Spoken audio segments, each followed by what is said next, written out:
qui dit confiance en management dit aussi qu'on est explicite sur les résultats. Quels sont les résultats que je te demande, toi, collaborateur, et que je suis explicite sur les règles du jeu d'atteinte de ces résultats, et notamment que pour un certain nombre de résultats, j'ai pas besoin d'être en relation immédiate tout le temps avec toi. Donc et ça, ce management par les résultats qui est aussi vieux que l'action collective organisée, et les études le montrent de manière transversale, toute organisation, le point probablement le plus difficile dans le management, qui est comment parvenir à bien faire fonctionner un management par les résultats. Ça veut dire qu'on est suffisamment à l'aise pour être précis sur les résultats. C'est pas facile de définir un bon objectif, un bon résultat à atteindre. Ça veut dire qu'on pense sur soi pour laisser vivre pendant une période, pour déléguer, et que on accepte et collaborateurs et chefs d'être précis sur l'atteinte des résultats.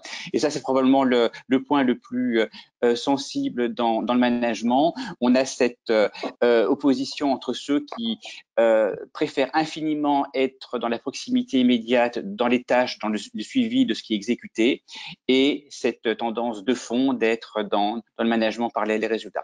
De ce côté-là, effectivement, c'est si on n'arrive pas si on n'avance pas dans cette direction, la confiance est très, très difficile à instaurer.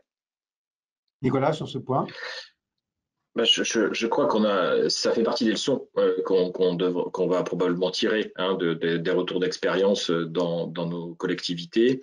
C'est que on ne pensait pas forcément, enfin personne, je pense, pouvait imaginer la situation au préalable, et pour autant nos collectivités ont continué à fonctionner et à plutôt bien fonctionner, à bien répondre aux besoins des usagers. Et à assurer, par exemple sur les ressources, en général, à bien assurer la continuité du service.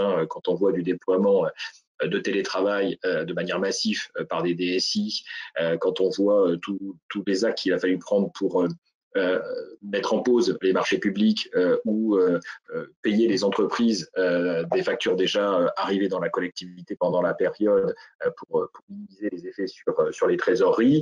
Je passe aussi sur le fait qu'on ait continué à payer des agents tous les mois à la DRH. Donc, et j'ai pas entendu une collectivité qui n'a pas réussi à le faire. Donc, c'est aussi se dire que la confiance par le résultat, je pense qu'il y a une démonstration assez flagrante pendant cette période de tout ce qu'on est capable de faire dans les collectivités aujourd'hui pour assurer la continuité du service, et que on l'a bien vu sur un mode dégradé, faut pas se raconter d'histoire, de manière confinée, rapide, mise en place de manière très urgente, on a réussi à s'adapter, on a réussi à assurer la continuité du service. Donc c'est aussi montrer que les agents territoriaux ont eu cette capacité de réinventer complètement un mode de fonctionnement sur des délais très courts, et que les résultats sont là. Donc, pour moi, la confiance, elle est démontrée, entre guillemets. Voilà. Alors après, il faut l'entretenir, il faut, comme disait Frédéric, travailler par objectif, donner des résultats, donner des règles claires du jeu, mais en toute objectivité, aujourd'hui, je pense que la démonstration, elle a été faite. Voilà, on sait bien qu'il y a différents modes de management, on sait bien aussi que certain nombre d'élus ont des habitudes de travail sur le présentiel, etc.